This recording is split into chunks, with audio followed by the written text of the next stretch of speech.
So honestly, my opening catchphrase for these videos doesn't seem super appropriate for a video like this, but I did want to do a video like this to talk about Steven, my experiences with him. If you didn't see, I actually saw this from Killjoy Jake, an amazing Scream creator, a guy obviously me and Steven knew for a long time, that Steven had passed. Now, I had known he was sick for a while, and, it didn't look like it was getting super, super better. I was always rooting for the guy.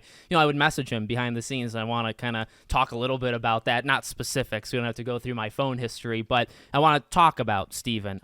This is one of, honestly, the nicest people on the planet. In my life, okay, in general, I've known two of the nicest people I could probably claim to be alive on the planet. One died a year and a half ago and was a father figure to me. Haven't talked about that much, aired it social media wise, but that happened. And then of course Steven.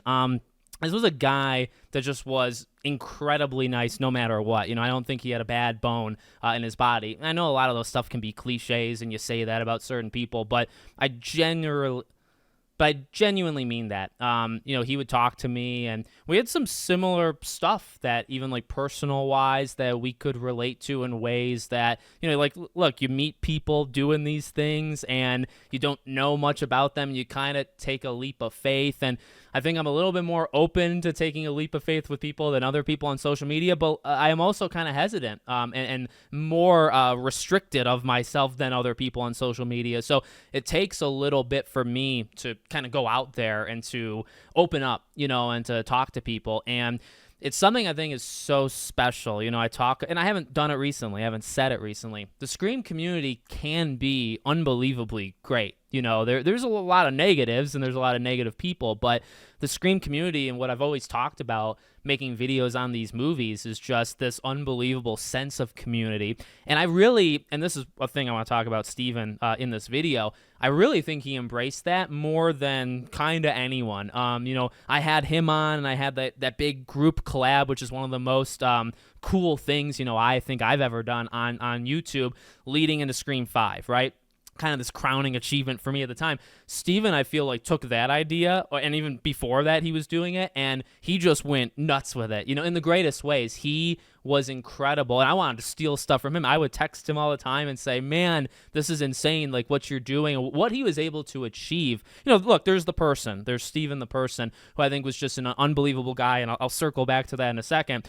But what he was able to do with the Scream community was also insane. I was so proud, and he's much older than me, but I was proud of him for getting the kind of groups together that he would do, the events that he would do on YouTube. I don't want to keep saying the word proud, but I was so happy for him. I would message him I would show up in the live streams, and just he had this talent with, I think, number one, being able to get along with so many people. I think that's a skill nowadays more than ever before. He was able to do that, I think, with so many people, is be able to listen. And that's something with me. I'm not going to go into so many specifics with myself and my own my back history and story and all that stuff, but he's an unbelievable listener, and I think that is one of the greatest qualities in the people that I think of when I think of like the nicest people of all time. It's not just about what they say and being able to kind of say the right things and push you a little bit when you need to be pushed, but also just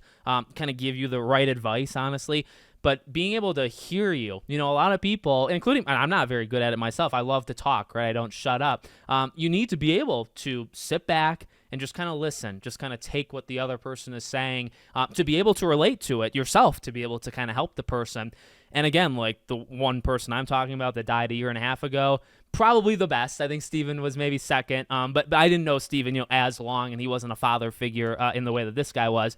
But Steven was unbelievably good at that. And again, not to go into specifics, but like I said, when you make videos on Scream and stuff, you start to build this community, and you reach out to these people. I know Jake and Critical Overlord and all these people beyond the mask and Ryan, all that stuff, but there's that element to it. And then there's, okay, some of these people, actually a lot of those people I mentioned, you get a little bit deeper with, you're able to kind of communicate, and maybe there's more to it than just Scream, right? And I think Steven was an unbelievable force in the Scream movement. Again, he was able to collab with so many different people. He was able to talk to a lot of these icons, of Scream. He did it so many times, actually, more than once. But he was able to get people together, and, the way he would do events for 1,000 subscribers or 5,000 or whatever, a birthday stream or I think he was supposed to live stream for the 4-year anniversary of his channel. I think he was supposed to do, I was going to try to watch it. I don't think he did it this past Saturday. He did a stream a week ago. I watched that.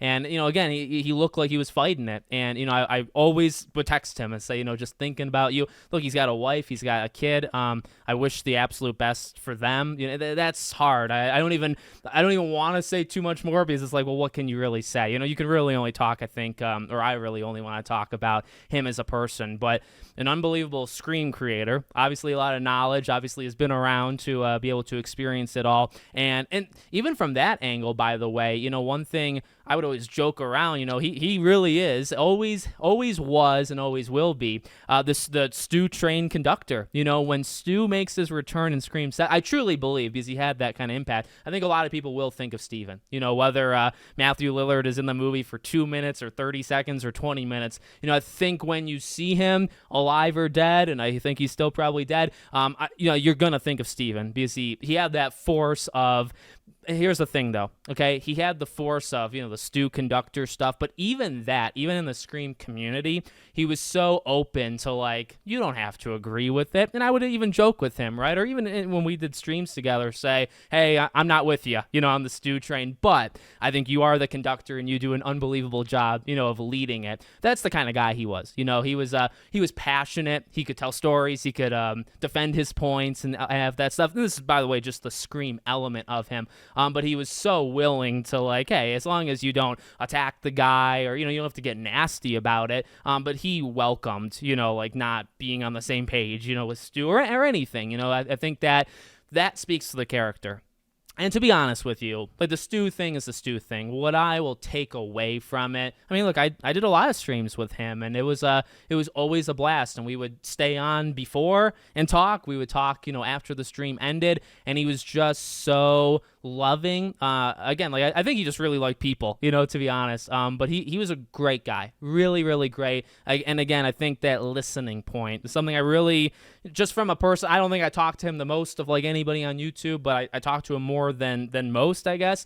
He was an unbelievable listener. I told him some stuff that I don't tell many people at all. And even at the time that I told him, it's like I didn't know him all that long, but he had that trusting kind of, where it's like, you just know he's not going to judge you. He's not going to rat you out, say anything. He's a guy who's going to listen and absorb and then tell you, hey, maybe I've been in this position or that position, and let me tell you a story, or let me kind of give you advice.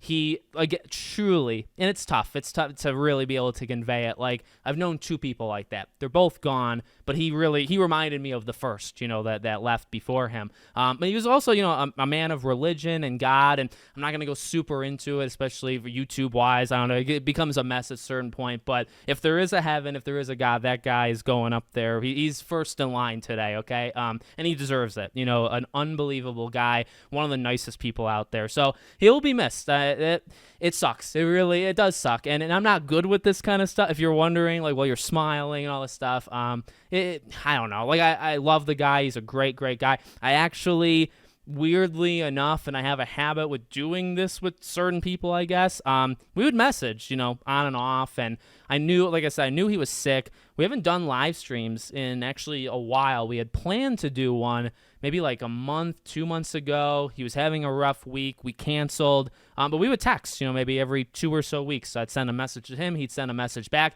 I texted him last night, and I just, I just felt like, okay, I want to put this out there, and then I, didn't get a response, and that's okay. It's a weird thing. I actually texted the person I kind of relate Steven to. I texted him 5-6 days before he died. Maybe it's just like this feeling where it's like I just want to say something to them, and hopefully get a response. In this case, obviously didn't get a response from Steven, but that's okay. The guy deserved the rest. I really, the family thing is rough too, because I know his daughter's younger, and I don't know what's socially acceptable to like going in and speculating. So again, I'm not amazing with this stuff. I think this is the first video I've ever really made like this.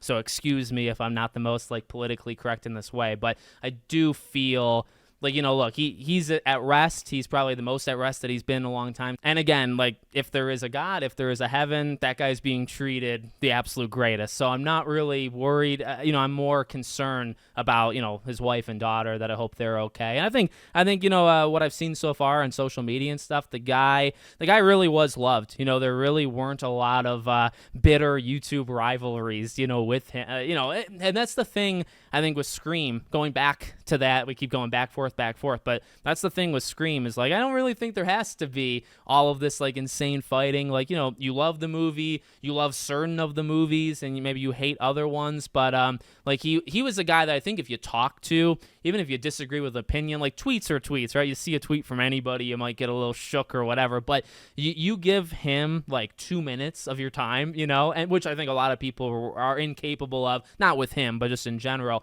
You give him time and you talk to him and you hear his stories or whatever, his response to you. I don't think it's humanly possible to dislike him. I think that's a quality. That's something that I don't think everybody has. There's some people you can talk to for 2 minutes and say, they're giving me the wrong vibe. He had this loving, accepting vibe where it's like, I can tell him my deepest secrets, and not even, all jokes aside, like, you can tell him something that you just, and me, I mean, this is, I guess, a video that I'm speaking on him. I felt very secure in just saying, hey, this stuff is happening or whatever, and not even really expecting an answer back, and then him just giving a really good answer back. So he was the second best person that I've ever known that was capable of doing that. So gonna miss you, Steven. It's been an incredible run, and we'll always be thinking, I heard this when I heard this, my aunt told me this when the father figure of mine died a little while ago.